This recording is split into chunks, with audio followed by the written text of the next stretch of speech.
शांताकारं भुजगशयनं पद्मनाभं सुरेशं विश्वाधारं गगनसदृशं मेघवर्णशुभांगं लक्ष्मीकान्तं कमलनयनं योगिभिर्ध्यानगम्यं वंदे विष्णुं भवभयहरणं सर्वलोकैकनाथं। प्रिय मित्रों, एकादशी व्रत के महत्व को बताते हुए यह कहा गया है कि एकादशी के व्रत को छोड़कर जो भी व्यक्ति अन्य दूसरे व्रतों को करता है वह अपने हाथ में स्थित महारत्न को छोड़कर मिट्टी को ही ग्रहण करता है।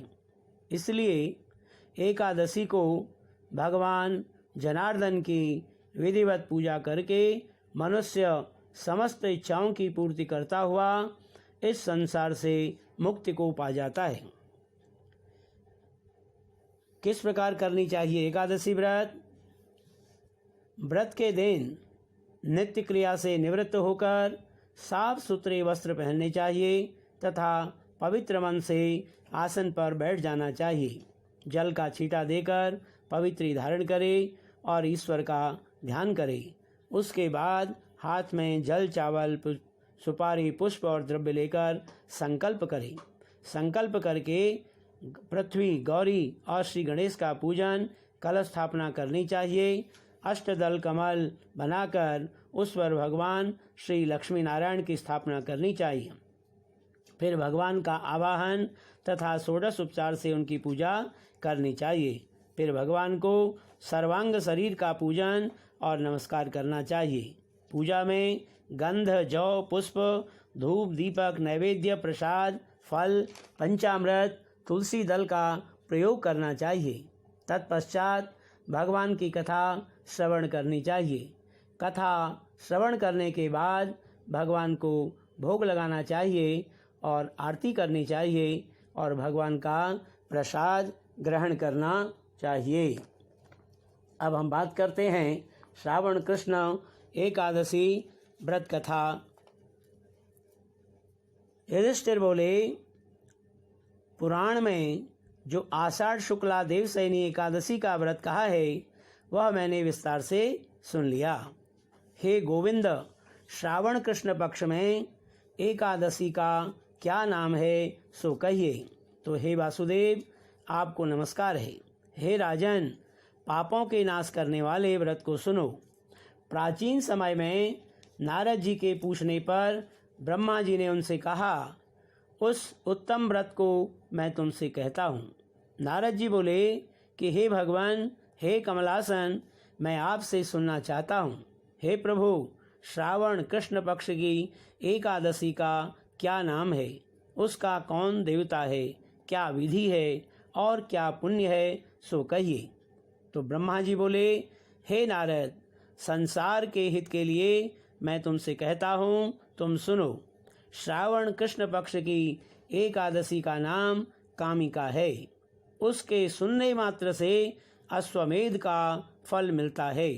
उसमें जो शंख, चक्र, गदाधारी, श्रीधर, मधुसूदन, हरि नाम वाले विष्णु भगवान का पूजन करता है अथवा उनका ध्यान करता है, उसका जो फल है सो सुनो।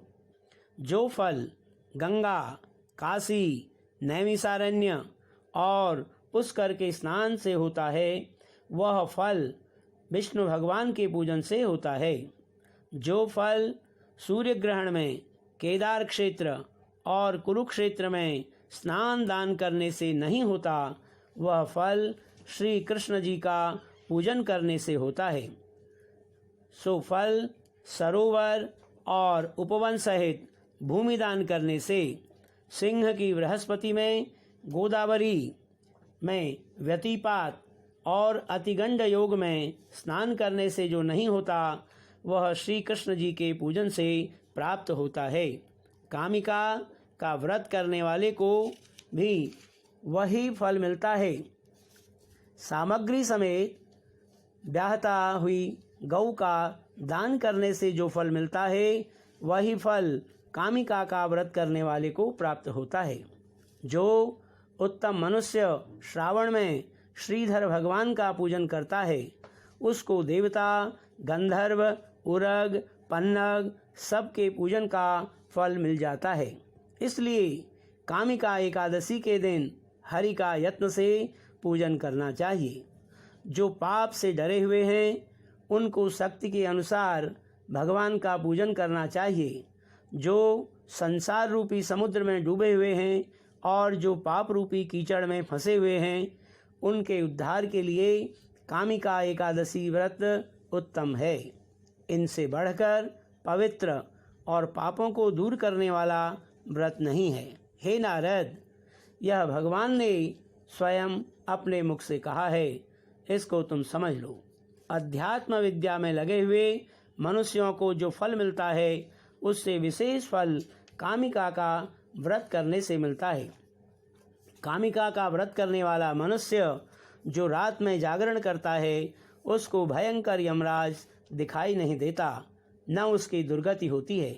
कामिका का व्रत करने से कुयोनि में नहीं जाता। कामिका का व्रत करने से योगी मोक्ष को प्राप्त हो गए। इसलिए सावधानी से इसका व्रत करना चाहिए। तुलसी के पत्तों से जो हरि का पूजन करता है वह पापों से ऐसे दूर रहता है जैसे कमल का पत्ता पानी से दूर रहता है। 1 भार सुवर्ण और 4 भार चांदी दान करने से जो फल होता है वह फल तुलसी दल के पूजन से मिलता है। रत्न, मोती, पन्ना, मूंगा आदि के पूजन से विष्णु इतने प्रसन्न होते हैं। जिसने तुलसी की मंजरी से केशव भगवान का पूजन किया है उसके जन्म भर के पापों का लेखा मिटा दिया। तुलसी दर्शन से सब पापों को दूर करने वाली, स्पर्श करने से देह को शुद्ध करने वाली, प्रणाम करने से रोगों को दूर करने वाली, सींचने से यमराज को डराने वाली, पौधा लगाने से भगवान के समीप पहुंचाने वाली तथा भगवान के चरणों पर चढ़ाने से मोक्ष देने वाली है। उस तुलसी को नमस्कार है।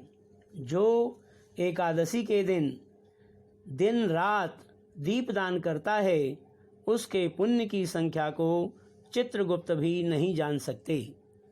एकादशी के दिन जिसका दीपक भगवान के सामने जलता है उसके पितर स्वर्ग में जाकर अमृत पीकर तृप्त हो जाते हैं। घी अथवा तेल से दीपक जलाने वाला मनुष्य करोड़ों दीपकों से प्रकाशित होकर सूर्यलोक को जाता है। यह कामिका एकादशी की महिमा मैंने तुमसे कही है। इसलिए पापों को हरने वाली एकादशी का व्रत करना चाहिए। यह ब्रह्म हत्या तथा गर्भ हत्या को दूर करने वाली है। स्वर्ग तथा विशेष पुण्य देने वाली है। मनुष्य श्रद्धा पूर्वक इसका महात्म्य सुनकर वैकुंठ को चला जाता है। इति श्री ब्रह्मवैवर्त पुराणे श्रावण कृष्ण कामिका एकादशी व्रत महात्म्यम संपूर्णम।